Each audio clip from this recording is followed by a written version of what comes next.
Welcome back to another week of the Game Time Decision Podcast. We're down today, Joe, aren't we? We're down today. No, because we have some great fill-ins today. We're not down. We got some substitutes. One you may remember from his antipathy for Aaron Rodgers. Introduce yourself. I've been coming off the bench my entire life, and I'm doing it once again.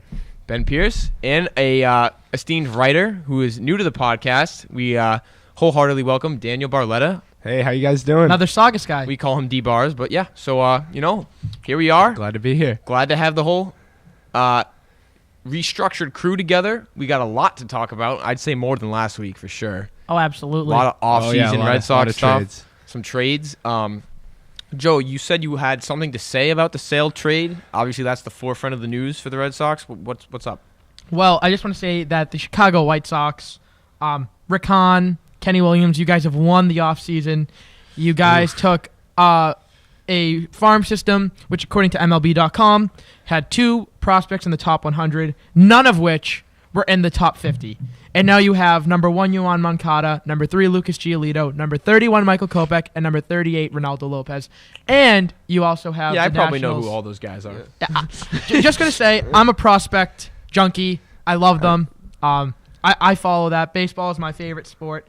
I follow it probably to the nth degree. So I'm all for prospects, but like the Chris Sale trade, I think the Red Sox got the better end of that, just strictly because of Chris Sale.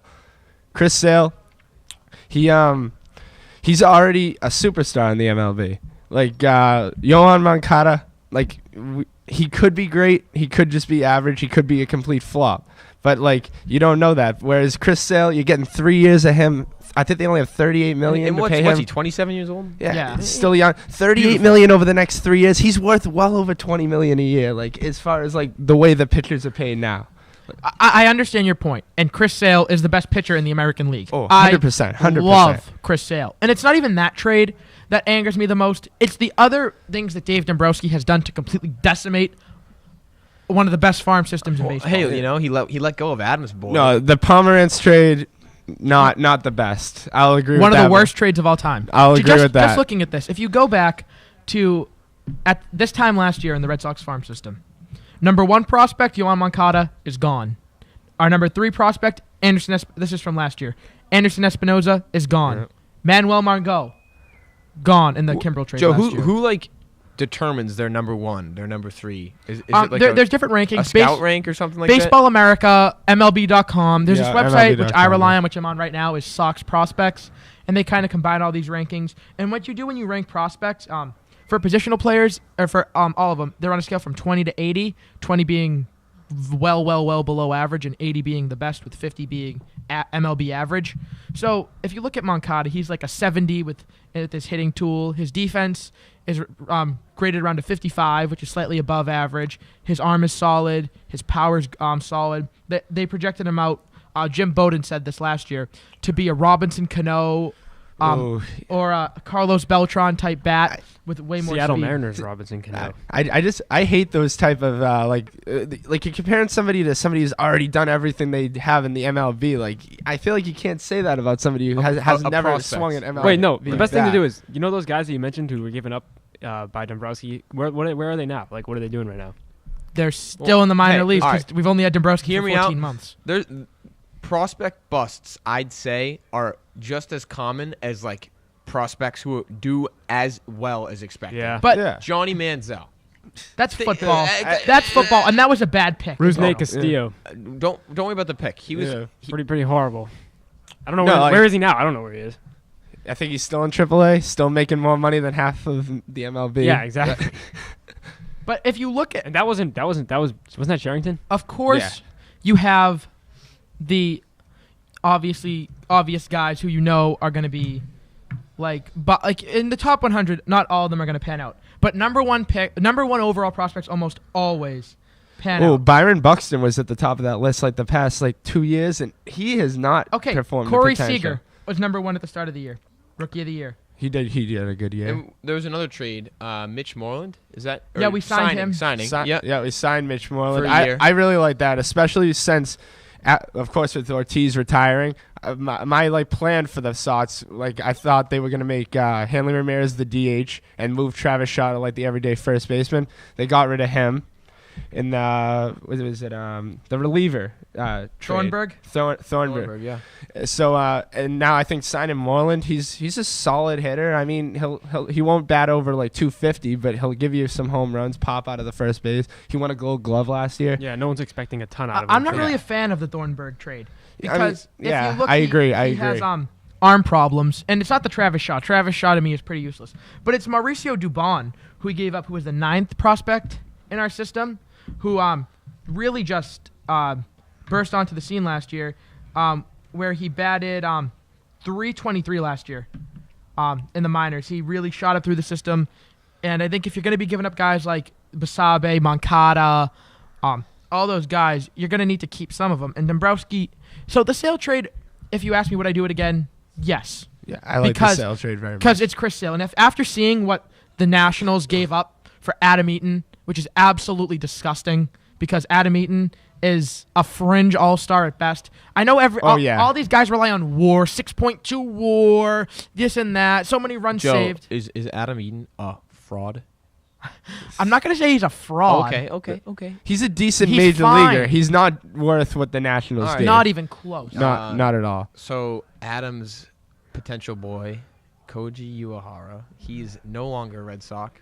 He is now at Chicago Cub. Yeah. He's a Cub now. So I really tap into his potential. His best days are definitely behind him. Yeah. I'm sorry, Adam, but sorry. Yeah, but he's a good guy to have on a team that's experienced in the playoffs like that. Like he could rise to the occasion. But when you look at that, going back to the Thornburg trade, you have Brad Ziegler and you have Koji Uehara, who are both free agents or likely gone. Dombrowski said their bullpen's pretty like they're done tinkering with that. They have Kimbrel. Now they have Thornburg. They have Joe Kelly, Robbie Ross. They have a bunch of guys in the pen. So they're pretty set there. Do we still have Ziegler this year? No, Ziegler's probably gone. Yeah. Why not keep Ziegler? I'd like to keep He is Ziegler. so good. I liked him. He's so underrated because I think you know what though. I think the Red Sox crummy bullpen made him look better than he is. Oh no, Brad No. Ziegler. I really do. I mean, just the way he throws, like he's never gonna throw a ball faster than 82 miles per hour, and it's great the fact that he can make major league hitters look as stupid as he does. People keep doubting Brad Ziegler, but for his whole career, he's been excellent. His career ERA is 2.44. He's never had a year with an ERA above. I'm looking at it right now. 3.49 is the highest ERA he's ever had in a season. Last year, 2.25 ERA. Year before, 1.85. Year before that, 3.49, which was his highest. Then 2.2, 2.49, 2.16. That's his career. So people keep doubting him, maybe think he's a flash in the pan. Well, he played in the National League. I don't want to hear it. And plus he's a pitcher who will age well. He's good. He's good. And he doesn't rely on velocity. That's what's great about him. He's not like one of these flamethrowers who, as he gets into his late 30s, won't be as effective. Oh, he could throw the way he's throwing until he's 40, 42, exactly. 43. He's 36. Yeah. I think that he's I don't know. I'm very upset that we're going to let Ziegler go, especially giving up a prospect. Is it guaranteed that we're letting him go, though? In all likelihood. And he tweeted out something after the year ended saying, like, thank you, Boston, for our time, which is pretty much just saying, like, I'd rather have him than Robbie ways. Ross. I hate that guy. He's the worst. Every time he's out there pitch, I just cringe because I've never seen it end well, ever. So, hot take I have, and I was talking about this. Is he the guy with, like, the huge beard? He's got the long hair. He's, like, kind of short and a little chubby. Yeah, I mean, their bullpen in didn't general see him last pitch. year, every I time did they not- went in, you had you just held your breath. I think he went out for, like an inning or maybe a batter in the ALDS or ALCS. Yeah. I think he went out for, like, one batter against Cleveland or something like that. Yeah. All right, who wants to hear my hot take? Because I've been... Is it been in the oven long enough? Yeah, it is. Yeah. Okay. It is. Nice hear and it. warmed up. It is being taken out right now. The Red Sox, what they need to do is trade Jackie Bradley Jr. They have to. It's not hot enough. For what, though? Like, Okay, let me just say that they could get anything, almost, for Jackie I Bradley think Jr. Joe has a bias against the guy. Yeah, he's very against him. Okay, here's what I'm saying. In his first 164 games in major leagues, Jackie Bradley Jr. batted 196. yeah. Take out his 29-game hitting streak last year, and he's a career 215 hitter. He plays great defense, but last year it was an aberration. He's not going to hit 26 home runs again and bat 270. It's not going to happen. Will he play Gold Glove defense? Yes. From every report I read, the White Sox really wanted Jackie Bradley, and the Red Sox said no. I would have rather traded Bradley and kept Moncada. in a No. Absolutely. No, because in my opinion, Jackie Bradley Jr. is one of the streakiest hitters you're ever going to see in the MLB. When he's on a hot streak, he makes the whole lineup better because he's a bottom of the order guy. When he's hotter than that take, it's nice. But I agree. When he's cold, he's rough to have in the lineup. But I think you have to wait that because like he will do well. But here's what I'm saying. The White Sox gave up Adam Eaton, a guy who, by all accounts, is not as good as Jackie Bradley Jr. Jackie Bradley Jr. hit 26 home runs last year. Adam Eaton hit 14. Adam Eaton batted .284. Bradley batted .267, so slightly better average. Defensively, I think Eaton had a slightly higher WAR, but he plays right field, and Bradley plays center field. So I'd say they're equal defensively because Adam Eaton's great. So yeah, like you look at Bradley, his monthly splits, and it's very sporadic. He's got a 272 in April. He goes up to a 381 in May. He goes down to a 218, up to a 298, down to a 190. So he's jumping up and down. Well, the 381 is strictly because of the 29-game hit streak last year. So he's oscillating, and I think that's fine for the Red Sox. No, but you're telling me if you got a package like Lucas Giolito, the number 3 prospect in all of baseball, you get a Ronaldo Lopez, and you get another first-round pick for him, you could probably get even more. Do you really think that they could have pushed that from Jackie Bradley Jr.? If they gave it up for Adam Eaton, who actually their contract situations are very similar. Where Jackie's under club control for a while. Yeah, Adam Eaton has 5 more years, and I think it's like 38 million. He's like $4 million this year, $6 million next year, and then $8 million, and then 2 $10 million per year options for Adam Eaton. And then Bradley has 4 more years of team control. So it's this year and then 3 years of arbitration, which will put him anywhere between, I don't know, maybe go from like 7 to 8 to 11. But pretty similar contract situations. Bradley plays a more demanding position, more important position. Is a much more consistent player. Yes. But I think Jackie Bradley Jr. could fetch you just as much. Inconsistency is going to diminish trade value a lot. No, Jackie Bradley Jr., his value is sky high. Especially after a year like that, because I agree with Joe. I don't think he's not going to show that power like he did last year. Sky high is an exaggeration. If you could get Lucas Giolito, Ronaldo Lopez, and I forget the kid's name, but he was the 38th overall pick in the draft for Adam Eaton, you could get that for Jackie Bradley Jr. Absolutely. Jackie Bradley Jr. is younger. He plays better defense. He has more power, and he has more potential. Adam Eaton, you pretty much know what you're going to get. Where Jackie Bradley Jr., if you look at his numbers last year, his value is probably higher than that. And plus, we watch him, and we see how every day how much he can be so putrid.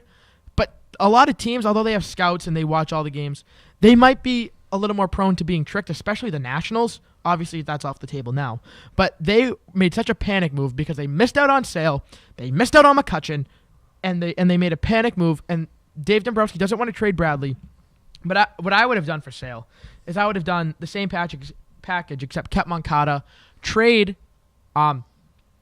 Bradley, and then sign Chris's guy who we talked about last week, Ian Desmond, who signed for 5 years, $70 million, which is actually $2 million less per year than Dexter Fowler, who's only had 1 really good year, and it wasn't even as good as Desmond's year. So that's what I think. That's what kind of makes me upset. Well, maybe you go okay. So maybe Jackie Bradley was at the forefront of their trade plans, but they just couldn't get rid of him. Oh, no. From every report I've read, and I studied this a lot. The White Sox wanted Jackie Bradley Jr. During the season. They were talking about Jackie Bradley Jr. for Quintana, Jackie Bradley Jr. for Sale, and Dave Dombrowski said no. They wanted him. The White Sox love Bradley. The Red Sox were the ones who said no. Well, a little off like the stats type of thing. Him and Mookie Betts are legit best friends, and Andrew Bogarts. How much is that chemistry in the clubhouse really helping the team? I'm sorry, but if you're getting 3 stud prospects after you give up Kopech and you gave up Anderson Espinosa for absolute sack of I'm not gonna say the word. Absolute garbage. Shiitake mushrooms. Absolute garbage and Drew Pomeranz. You have to restock your. But did the Nationals want him? Like, did the Nationals want Jackie Bradley? Why not? Because they needed a center fielder. Adam Eaton's a right fielder, an excellent right fielder, the best defensive right fielder in the league other than Mookie. But Bryce Harper plays there. They need a center fielder because they had Trey Turner, who hit 13 home runs and batted .349 with 33 steals in like 40 games last year. He was absolutely insane. He lit the world on fire, Trey Turner. They put him in center field. He's a natural infielder. So now they can put Trey Turner back in the infield, and they're moving Adam Eaton to center field, which is not his natural position. They would have much rather have had Jackie Bradley Jr., who's a natural center fielder, and then have Trey Turner in the infield and Bryce Harper in a corner outfield spot. So that actually would have been better value. He also has more power, which is more protection for Bryce Harper rather than just a table-setting guy. So if you look at it that way, especially with Jason Worth, his contract almost up, Jackie Bradley Jr. would be a perfect fit in Washington. But he wasn't available. And he should have been. That's what I'm saying. Dave Dombrowski it's maddening. I think that He's a win now guy. he's wildly overrated because you know what he does? He does what any casual fan could do. Last year, what was his big move? Well, you David overpay for David Price. Anyone could do that. You go to John Henry, say, "Hey, can I give David Price whatever he wants?" Yeah, sure. Okay, David Price, what do you want? I want 7 years, $217 million. All right, here you go. That's it. Anyone could do that, really. Last year, Craig Kimbrell. You want to give me, hey, AJ Preller, what do you want for your closer? Give me Margot, give me Asuaje, give me Logan Allen, and give me Guerra. All right. Okay, you pick the price. I'll give you a shortstop who has the capability of hitting 20 home runs and an outfielder who is the number 26 prospect in all of baseball. Fine, I'll give you it. Joe loves prospects. What you do in the MLB doesn't matter. It's only prospects. No. It's all prospects. Prospects are currency. Prospects, if you're going to trade prospects, do it for the right thing, like Chris Sale. Does it hurt to give up Moncada? Yes. But are you getting equal value? Yes. When you're giving up Anderson Espinoza for Drew Pomeranz, that is what drives me crazy. Because you need to have balance. That's what's great about Theo Epstein. Okay, other than Pomeranz, I like everything that David Dombrowski's like. The Kimbrell trade was an overpay. Kimbrell trade was an absolute overpay. Kimbrell's arguably the best closer in the game, though. False. Arguably. If you look at his Up numbers there. since he left Atlanta. I like Craig. Whenever Craig Kimbrell comes in a save situation, he is lights out. I don't know. His ERA has been obviously climbing every year. other than Aroldis Chapman or something. I would take Kenley Jansen over him. I would take Chapman. I mean, Kimbrell's good, but we overpaid. I like Cody Allen too. Cody Allen, Andrew Miller. But yeah, Andrew Miller's not a closer. He's a big fifth, sixth inning bailout guy. Andrew Miller can do anything though. Any you can put Andrew Miller in any situation and he'll. Too bad the Red Sox can't get guys like him. Oh wait a second, he's on the team. Yeah, so that's the thing. Dave Dombrowski, he's not a great GM. I mean, he's like an old school guy, which is nice for a casual fan like who don't follow this. I mean, I'd rather get rid of Farrell in a heartbeat and keep Dombrowski. Yeah. Yeah, but Yeah. I mean, why not get Farrell is what it is. Focus on your weakness. But Theo Epstein is the perfect. Weakness. I mean, Theo Epstein's the greatest GM of all time, in my opinion, and he knows how to balance keeping your prospects and going in to win. You look, Gleyber Torres. What Epstein does is he just picks pitchers who are in the MLB and who pitch well, and then he finds hitters. He finds young hitters. He knows, but he knows how to balance it. He knows to keep the Chris Bryants. He trades Jeff Samardzija for Addison Russell a few years ago. That was a great trade. He knows, and then you look, Jorge Soler, you don't have room for him. You trade him and you bring in Wade Davis. Last year they need insurance at the back end of the bullpen. They trade Gleyber Torres and they bring in Aroldis Chapman. That's the thing. And then he knows, well, okay, I kept Bryant. I trade Andrew Kashner for Anthony Rizzo. So he knows he's good at evaluating which prospects are good, which prospects are great, and knows how to blend it. Where Dave Dombrowski's like, trade them all, because you know what? I'm probably not going to be here in 5 years. And if you look at the damage he's done, Detroit, who he was the general manager for I don't know, the past 10 years before he came to the Red Sox, they're 28th. Their farm system is 28th in baseball. He decimated it, and that's what I'm scared about. Trade some, but you got to keep some. And that's all I'm saying. Well, all we can hope for is he learns from his mistakes. Well, hopefully they'll just win this year because that's what he's trying to do is win this year or next year. The Red Sox will not be as good in 2017 as they were in 2016. Okay. I can guarantee that. Moncada has nothing to do with that. The White Sox, how many prospects did they pick up? So far, and they're not done yet. They could still trade Todd Frazier, who hit 40 home runs last year. So far, how many? Major prospects? Yeah. They got Yoan Moncada, number 1. Right. Kopech, 31. Lucas Giolito, 3. And Ronaldo Lopez, who's 38th. They also have, I'm drawing a blank on his name. The kid from the Nationals, he was their first-round pick. Another pitcher. So Giolito, he's a pitcher, right? Giolito's a pitcher. Lopez is a pitcher. Kopech's a pitcher. Moncada's a slugger. Moncada's a stud. Okay, so they also have the White Sox. Basabe, who was the Red Sox 7th best prospect. He's an infielder who's really good. And then there's Diaz, who I don't really know much about. The question is, will they be nasty in a few years? And you don't know. You don't know. I can say yes. They should be. They should be. But you never know. Some prospects don't pan out. Like, But right. if you look at number one overall prospects, they usually do. That's the thing. Like, You'd hope so. okay, I'll just That's go why through the they're list number of one, most but- recent number one prospects. Corey Seager. Bryce, Okay, Rookie of the Year. Chris Bryant just won MVP. talking to the mic. Chris Bryant just won MVP. Byron Buxton, yeah. but number 2 is Xander Bogaerts. Then, if you go back to 2013, Jurickson Profar, Yeah, another one. he's still, jury's still out. Well, obviously Bryce the Harper jury's still was out number 'cause 1. They're all young, but like Mike Trout, like those are the type of guys. Giancarlo Stanton, Steven Strasburg, Jason Hayward, Buster Posey. These guys are all in the top 10. Top 10 prospects usually pan out. And one thing I will say is pitchers have a lower success rate of panning out than hitters. If you're a top 10 prospect as a hitter, you're more than likely going to be at least a fringe all-star and probably a perennial all-star MVP candidate for hitters. Pitchers, it's harder to project. Okay. I think we've met our quota for baseball talk for this week. Yeah. Unless, Ben, do you have any interesting things to add? Okay. All right. So the Pats, they rammed the Rams last week. ooh, That's a Ben joke right there. Hogan had a pretty nice catch. Edelman and Mitchell, they I think they played very well in the absence of our buddy Gronk. Well, leave it up to the Pats to turn a D1 college lacrosse player into a wideout. you Yeah. know? And I like Hogan, but Hogan. wait, who's Yeah. the lacrosse? What was that? Hogan? Hogan, yeah. Oh yeah, I think I knew that. Penn State lacrosse. Yeah, well, I call it the conservative Pats offense. It's like a completely different offense that they resort to at the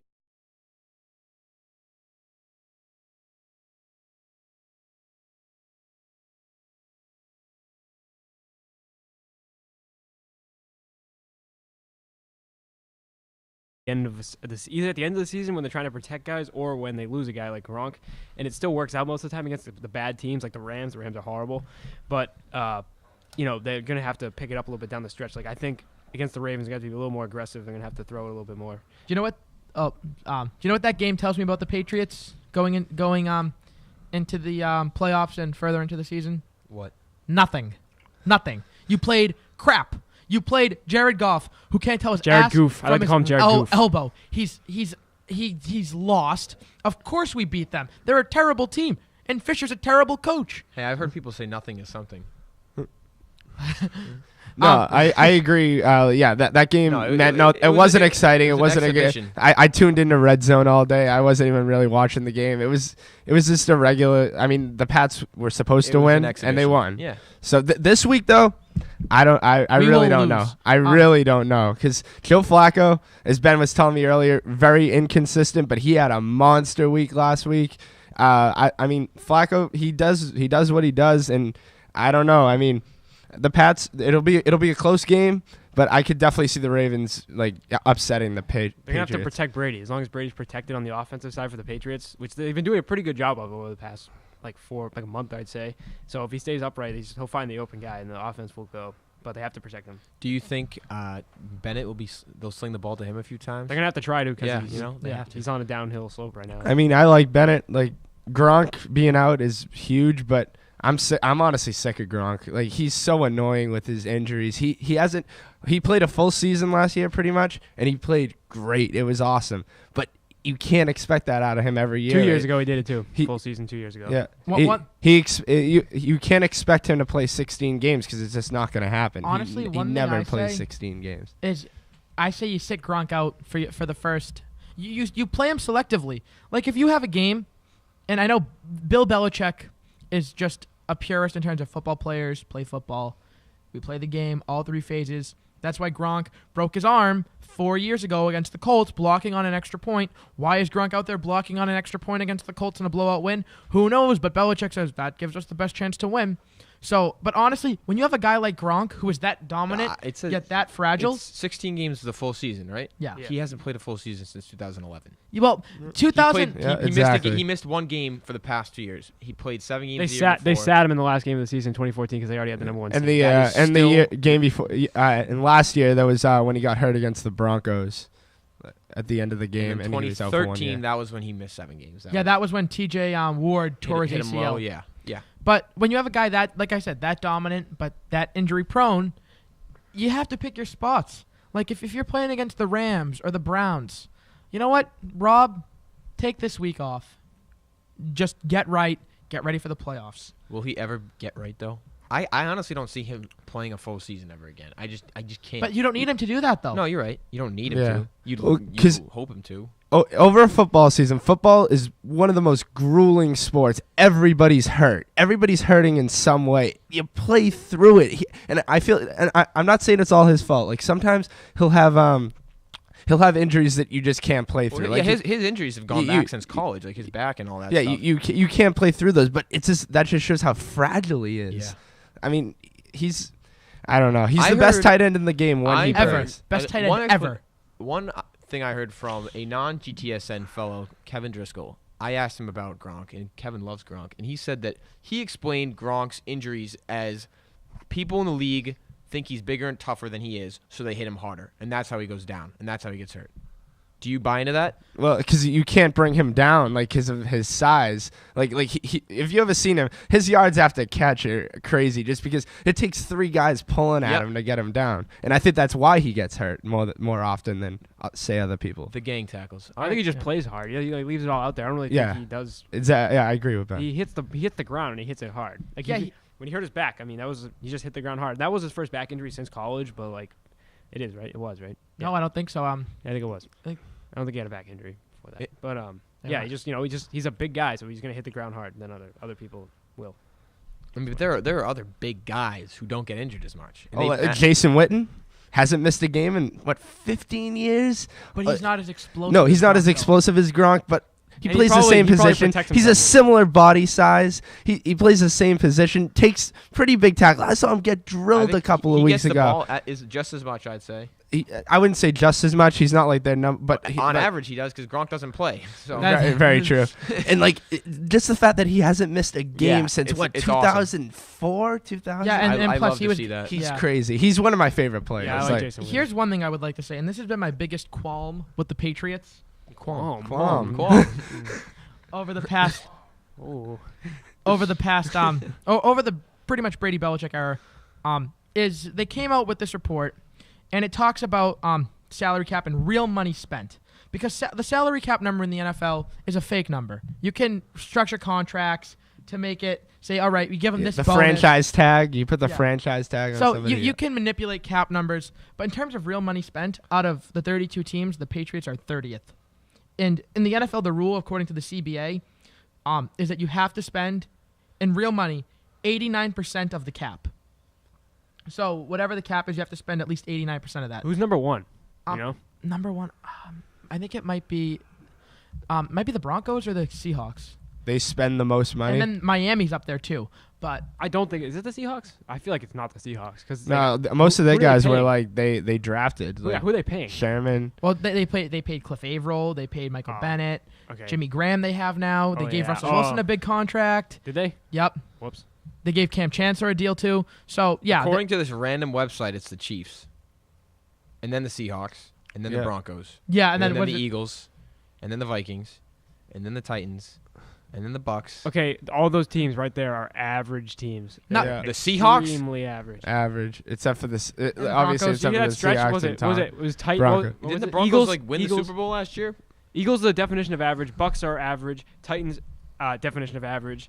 What else? What was the other one? The Chiefs. Well, I don't think you need to spend. I don't think you need to spend money to be good, especially not in football. You have to have good good players. Let me just say this though about the Patriots. I heard this on Felger and Maz, and it's my favorite show. And what they were saying, the Broncos, essentially pay their real money spent is $10 million more per year than the Patriots in real money spent in terms of structuring deals. And have you always felt at the end of the year the Patriots are always one player short? And this is what aggravates me about Belichick, is he, and I've said this many times, I think that he's overrated as a personnel guy. X's and O's, he's the greatest coach in the history of football.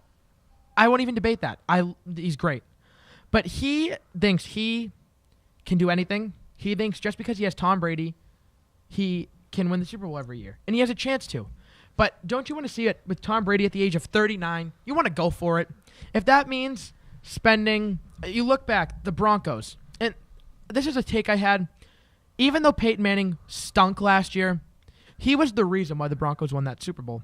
Because if they kept Tim Tebow instead of Peyton Manning, they wouldn't have gone out and splurged on an Aqib Talib. They wouldn't have gone all out and gotten a DeMarcus Ware because they knew Peyton Manning's window was short. So they wouldn't have had such a great defense. They would have been more conservative. They would have played more for the long haul, and they wouldn't have gone all in, which they did.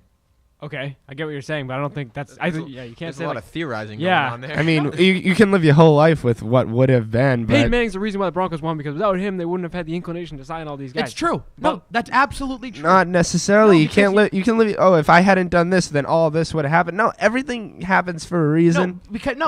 John always said this. You realize the window. You realize that you have an aging Hall of Fame quarterback, and in his late 30s, and you know he's not going to play forever. You know that you might have 2 or 3 years to win. And I honestly believe that's why you overpay for a DeMarcus Ware. You I agree overpay with for you. an Aqib Talib. No, I agree with Where you. if they had just kept Tim Tebow, they might not have spent that money, and they might have invested more terms of. No, they probably wouldn't have. Yeah, like there are areas that Belichick I feel like he could improve. Like every year, when the offensive line is like all set for the season, I'm like, who are these people? Like, Oh, I know. Who is that? Who is our that? buddy Joe Tooney? He's Yeah. good. He's good. Oh, He's played every Marcus Cannon? only player on the offense to play every single snap this year. Joe Thomas has played like every single snap of his career. Joe Tooney's a big fan of the GTSN. I still don't understand that joke behind that. I heard that in the last podcast I was in. I don't get it. Do you want the inside scoop? Yeah. He gave us permission to. He agreed to interview with us, and he said you need to make sure the media person is okay with it. Tooney was all for it, and the media person said no because it's too early in the season. Try again later. And we checked. Makes 0 sense. We but checked okay. again with Tooney, and he said yes again. And the media person, he said again, got to check with the media person. The media person said no, he's a rookie. We don't let rookies interview. So that's there's the Another backstory. potential guest that got shot down was Kirk Cousins. I messaged his agent, guy right? Munson, Luke Munson. If you go on his Twitter, it says all business inquiries at him. So I emailed him, and he said thanks for the support, but Kirk No. is not He was available. like, but no. I mean, we're Boston, so I mean, I figured. I mean, Kirk Cousins. Great. I told him my story though. I told him the story about how I am a Boston kid And who we're was on the wearing rise. You were on the rise. who And was wearing his jersey when he was the third string quarterback. So he liked the story, but couldn't make it Did on. he send you a picture? A signed No. picture? No. Oh, No. that's too bad. But We'll keep trying. one thing I will That's one say, thing about the Game Time Sports Network is we don't stop trying. yeah, we persevere. We But get restraining orders. a little too far, Ben. That's not true. That's not true. One thing I will say is that the spread that we use is ESPN, and on ESPN, the Patriots are favored by 8.5 points, which Oh. I think is that's absolutely ridiculous. That's Colin Cowherd ridiculous. loves it. I would say 3.5 at most. I was just gonna say Yeah, 3.5. 3.5. 3.5. What do you think, Ben? I go with that too. But Yeah. I'm not completely against being up by that much. I mean, Oh, Alright, obviously, I'd like if you to see were- them win by 20, but If I you don't were a think it's betting gonna man, happen. if you were a today. betting man, who would you take? You'd take the Ravens all the way. to Wait, and the 8.5? Oh, yeah, Ravens. Yeah. yeah. Like, I don't necessarily think the Pats are going to lose, but they're not going to win by more than 8. I have courage in Tom Brady because I feel like he's figured out the Ravens over the years. Like he started off struggling against them, but if you look at every year, he's gotten better and better against them, and now he knows how to play against them. Not to mention we don't have Gronk. Our defense is trash. They don't Defense is have not trash. Ray Lewis anymore. Yeah, but they have T Sizzle. If the defense plays aggressively, Darius then Webb's it will playing work. well. If they play conservatively, then they're going to give up a lot of yards, just like they always I do. honestly can't figure out the defense. Defense, if they're aggressive, they're good. Oh, like against the Seahawks, they looked like a high school Right. secondary. They don't know what they're doing. It was brutal. I mean, we're playing like these weird zone coverages that just like fall apart. We need- I mean, to play they more looked man. they looked good against Jared Goff. yeah, because they're aggressive. Because Matt Patricia's not scared. He's like, oh, well, he's not threatened by No, this it's the offense, Rams. so let's just charge him. Like, Yeah, Malcolm Butler had a Sitting pick duck. last week. Like, I mean, I like Malcolm Butler. I think he was thrown into a role that he wasn't necessarily ready for just because of that interception. That's playing Boston sports history in the past. I was in the past 15 I thought years. that before that, but now, like he hasn't disappointed me at all. Like he's a great. I agree. I think he was tossed into that role a bit premature though. Yeah, I agree. Like my dad was like, oh, he's gonna be the new Revis. He wasn't even a starter at that point, was he? He was an undrafted rookie free agent when from he made the Western pick. Alabama. Right. No, when he made the pick, he wasn't. He was. They sent him in because they benched Arrington because Arrington was giving up too many plays against. What they did was Chris Matthews. Chris Footlocker Matthews. Yeah. Chris Matthews was like 28 years old from the Canadian Football League. Was working at Foot Locker. They brought him in because he was a big body guy. Caught a touchdown at the end of the half. He played great. Talk about 15 minutes of fame, really. Like, honestly, they said that he could have won Super Bowl MVP had the Seahawks won, but then they put Browner on him because Browner's a 6'4" corner, but Arrington was 5'9". So then they got rid of Arrington. They put Butler on Lockett, and then they had Revis on Baldwin, and then But make a long story short, Malcolm got his chance and. He made some good plays. He made a few good plays in that game too. I'll always say the Patriots didn't necessarily win that Super Bowl. The Seahawks lost it. Very, very, very. Like they had that game. You have the best trucking running back of all time. Absolutely. One of them, and you throw the ball on the 1 yard line. Like I don't get that. The theory I heard was that Pete Carroll. It was the opposite of. I hate Pete Carroll. I think he's overrated. We saw the thing, and it was the second announcer. We said, okay, we're gonna throw it here, and maybe on next time we can get it. But then we decided to run after that. Think about it. Wouldn't you? Pete Carroll. Guy doesn't stand still on the sideline. He was just going the reverse psychology approach. Think about it. No, the thing was Halo. So the Patriots let Pete Carroll go 20 years ago, and he wanted to prove that he could beat Bill Belichick, the guy who replaced him. And what he did was he wanted to say, me and my guy, Russell Wilson, are better than you and your guy, Brady and Belichick. So I'm going to have my guy, Russell Wilson, who I drafted, who I picked out of the third round. He's my Tom Brady. I'm going to let him beat you. That was the theory I heard, and it makes sense. You really think he was like, wait a minute. No. This guy replaced me 20 years ago. I've got this guy that I drafted against this guy he drafted. So I'm going to make him do this thing instead of this thing. Because it does. I have Marshawn Lynch right next to me. Could truck at 1 yard in his sleep, and I'm gonna drop back 5 yards and throw a risky pass right in the middle of coverage. Wait. Who'd you hear that? Who'd you hear that theory from? I forget where I heard it. I think it was Reno. No, I forget. No, I think it was like Skip Bayless because I heard him say that once. Like, right after I heard it somewhere, but it makes sounds sense. more like a fantasy story than actual like. No, but Pete Carroll's like that. No, I hate Pete Carroll. But here's the thing: the play wasn't that bad because if you think about it, it was second down. You had 20 seconds left. The chances of an interception happening was very unlikely. At worst, usually. Plus, they were throwing it on the rookie. They knew that Malcolm Butler wasn't you know what I mean. Like a slant is a bad route. Like I give him throwing it like a fade. If you did a fade to Chris Matthews, I would have probably. I don't think it was necessarily a bad play, but where he threw it was bad. Yeah, but see, it was second down. And there was ample time left. So the thing was, worst thing that happens, incompletion. All right, you got third down with 15 seconds left. Then you run it. I hate to cut conversation short, but I think we're overlooking something from the past, or overanalyzing a moment in the past. You guys wanted to talk about the Celtics. Yes. I'm sorry to inform all you double dribble fanatics that the hosts are unavailable to record this afternoon. Let's hope we don't tweet out that they're going to be doing it though. Yeah, sorry about that. That was my mistake again. Same situation. They had work, and it's the holiday season. Stop and Shop's busy. You can understand that. Oh yeah, they both work at Stop and Shop, don't they? Celtics versus Thunder tomorrow night. So yeah, the Celtics versus Thunder. How they been doing? Very inconsistent. Yeah, I mean, what are they? 13-9. 13-10. They lost last night. They were up in the third quarter, and then everything just came crashing down. 13-10. 13-10 now, yeah. So one thing I will say, and this is my other hot take, the Boston Celtics would be a better team without Isaiah Thomas. I think Isaiah Thomas... Guys, I think the Patriots might be better without Brady, too, actually. I was thinking about it. Yeah. Per set, like that one game where they lost. Ben, do you know basketball, Ben? Ben, I also think Ortiz should have retired 10 years ago, Yeah. Okay, no. Let me explain. Isaiah Thomas can't play defense. That's a fact. They say that about everyone. They say that about every NBA player that they're not good at defense. No. At least against the big stars. Look what you're doing to Mike. You're killing the guy. You're killing the guy. Okay. Let me just state my thing. My take. Isaiah Thomas is selfish.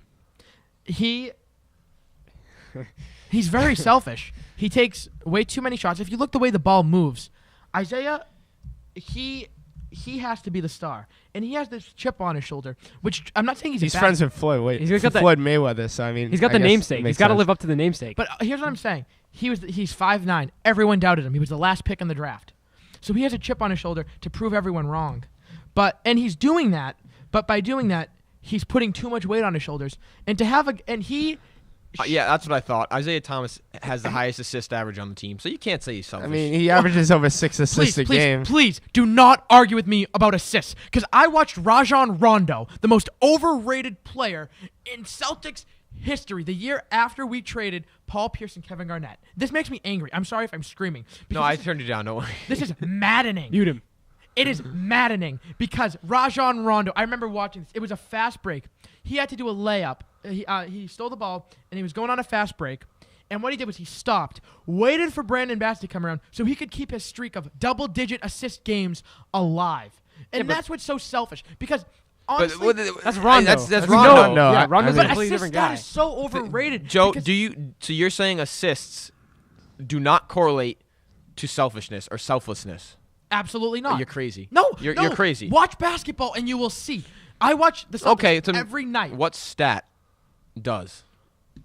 It's just honestly, it's ball movement. You have to watch the game because not all assists are equal. Not all assists are equal. If you watch basketball, you would know, and you would see that if you hold the ball until there's 5 seconds left, and Isaiah's a ball dominant point guard he's not a top 30 player in the league. He might be top 25, 30. He might be 30th, 31st. He's not a superstar. He's a ball-dominant point guard who holds onto the ball and then dishes it off and hoping his teammates make a shot. When you have the ball that long and you're a point guard, you're bound to get 5-6 assists a night. But if you look in terms of, honestly, look at, I call it like hockey assists. Passes to assists. That shows non-selfishness because that shows the way the ball's moving. No, but in hockey, there's playmakers on the team. There's guys, and there are scorers on the team. And people have roles as a scorer. Like Ovechkin, he's a scorer. People don't expect him to pass the puck. People expect Ovechkin to put the puck in the net. So they don't call him selfish for scoring a lot of goals and not getting assists. But see, Alex Ovechkin, I'm not a hockey guy. Chris, you probably know a lot more about hockey than I do. But one thing I will say, I know Alex Ovechkin's one of the top 5 players in the world. And he's a scorer. Isaiah Thomas is a good player, and on the Celtics, he might be able to average 27. You can't win a championship if Isaiah Thomas is the best player on your team. That's a fact. Even the most person who's so blinded by the green, like Adam Lou, even worse than Adam. Someone, you can't win a championship. Give the guy a break. He's not here. Well, you can't win the championship in today's NBA because it's just going to be Cavs and Warriors. But I'm just saying for the next 3 years. That's the overshadowing issue. But Isaiah Thomas needs to be. Honestly, Isaiah Thomas would be perfectly suited coming off the bench as the best 6th man in basketball. Because you know what? He stifles ball movement. 6th man? Yes. Isaiah Thomas would be so much. Guys, if you look at it this way, the ball moves I can hear Will Riley dying right now. All right. Will, you need to listen to this. Listen to this, Will. He can match up with any number one on a team fairly well, other than obviously like a LeBron or a Steph Curry or Russell Westbrook. Are you kidding me? But he can match up with a number one. Like he has the ability and the stats to like make a case that he's a number one on a team, especially like the Celtics. Al Horford's a better basketball player than Isaiah Thomas. I think he's a much more complete player. He's a foot taller, so he's going to be better in the NBA. But let me just say this: the Celtics would be best served having Marcus Smart or Terry Rozier at the 1, Bradley at the 2, Crowder at the 3. DeMarcus Cousins. Oh, if you get DeMarcus Cousins, then you know what? Kent, DeMarcus Cousins is the best center in basketball. All right, do whatever you want. Do whatever you want if you get DeMarcus Cousins. But the way the Celtics are right now, if you want to win a few more games, Isaiah Thomas would be even better coming off the bench because it's not like you're playing him less minutes. You'll play him 36 minutes, 40 minutes, no matter what. But he has more opportunity. You need him more on the second unit with guys like Jerebko and Olynyk and Jaylen Brown, where you have better ball movement with your guys like Horford and Bradley and Crowder, guys who can make shots. Where if you have Isaiah out there running the show on the second unit, giving you he would be the best 6th man in the league. So, but he wouldn't be. He's not a 6th man. It's like when J.R. Smith used to be the 6th man for the New York Knicks. He wasn't a 6th man. He played more minutes than every starter. That's what I'm saying. Hey, Joe, play him the same amount of minutes. DeMarcus Cousins has about half the average of assists per game. Does that make him a less selfish player because he doesn't get as many assists? I mean, he's a center. center. As a Point center, guards- you don't get assists. Yeah, point guards. That's what I love about Al Horford. Big man assists. If you're a big man and you're averaging Kevin Love can get assists, which is if- pretty impressive. But he's on a team with LeBron. If you're a big man and you can get 3 or more assists a game, like a Marc Gasol or Al Horford or Kevin Love, then you're really like a well-rounded player. Point guards obviously get assists because they have the ball in their hand 90% of the time.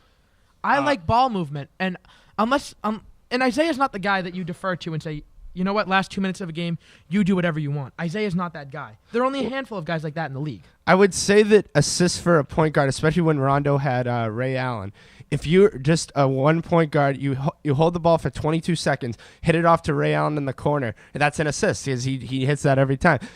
Who's going to hit the shot like for Isaiah? He earns his 6 assists. I don't know about that. I think he does. He doesn't have anybody to just dish it off to that's automatically going to honestly, score. Al Horford with the pick and pop, Al Horford's been deadly. Avery Bradley shooting 40% from 3. The team's looking really nice. And honestly, I'm not saying Isaiah's bad. I'm just saying that Celtics fans make him out to be a top 5 point guard. Make him out. You heard even last week, Will said it. Adam said it. Mark said it. He's better than Kyrie Irving and John Wall. And he's simply not. Well, I don't know if he's better players. than those two players. I mean, one could make the argument that he's better than Kyrie Irving, but I feel like if Kyrie Irving was on the Celtics, he'd be doing better than he is on Yeah, if you put Kyrie Irving on the Celtics, he's averaging 30 and 10. Oh, 100%. But no, I think they're comparable. That's what I'm saying. He's comparable with any number one on another team, and I think that's why you... That's so untrue. I can name 30, 40 players better than him. Well, I'm just going to say this. I saw his YouTube video once of this player. I don't remember if it was NBA or not, but it was this player, and he shot on his own basket and then caught his own thing to try to get it. That was Ricky Davis. Yeah. He was on the Celtics. He wanted to get a triple-double, and he needed one more rebound. Yeah, I remember that. Yeah, no one's as selfish as that guy. So, Rondo, Thomas. Honestly, Russell Westbrook maybe. I think Russell Westbrook's the second best player in the league. But he's one of those guys who you can say he gets selfish assists. Because I could see that, yeah. Because he wants his triple doubles. He's well aware. That's like a new Joe. That's a Joe Spinoza vocabulary, a term. Selfish assists. They're real. Believe me, they're real. Make a new stat. Write a letter to like the NBA statisticians. No. Selfish assists. Selfish assists are real. What determines if it's a selfish assist? When you're actively trying to get an assist. When you know that you have 9 assists, but you have 10 rebounds and 20 points, and you want to get that triple double, and you hold the ball. Like I do this in 2K with my player. If you get like extra like skill points, he's selfish. Exactly. I'm selfish in 2K. Absolutely. You gotta get those XP points. If you get those XP points, like you know how like you have like the goal of the game, like a player calls you out on Twitter and like they say like Joe, I sorry to interrupt. I wouldn't call that selfish. I would just call that like a win-win situation. You look better and your team does better. No, because it's not. It's a forced assist. It's a forced I know assist. what you're saying. Yeah, I just don't think Isaiah does that. It's when you hold on to the ball, like Dbars said with Rondo and Ray Allen. When you know that you have Ray Allen, who's the best 3-point shooter of all time, and you actively hold the ball for 20 seconds and you pass it off to Ray Allen, knowing he has no choice but to shoot it because you're looking for the assist. Yeah. I'm not arguing with you at the point of selfish assist being a thing. I agree. I agree with Russell Westbrook, but no, I don't think that's Isaiah at all. I don't see him getting selfish assists. The classic thing, Rondo used to get mad. Like there were things like back with the Celtics, like if he passed it down to KG down low and he had an open shot, but Ray Allen had an even more wide open shot and KG passed it to Ray Allen, Rondo would be very upset that KG didn't take that shot because that cost Rondo an assist. Okay, but he's not. Are we talking about Isaiah Thomas or Rondo? I'm just saying, like Rajon Rondo is the perfect example of a guy who was selfish assist. Yeah, but I don't think Isaiah does that sometimes. Okay. Well, we're going to go to our next gen stats brought to you by Old Spice. We're going to take a look at the selfish assist put out by Isaiah Thomas this season. And with that, I'd say we conclude this week, an extended edition. Thanks for tuning in.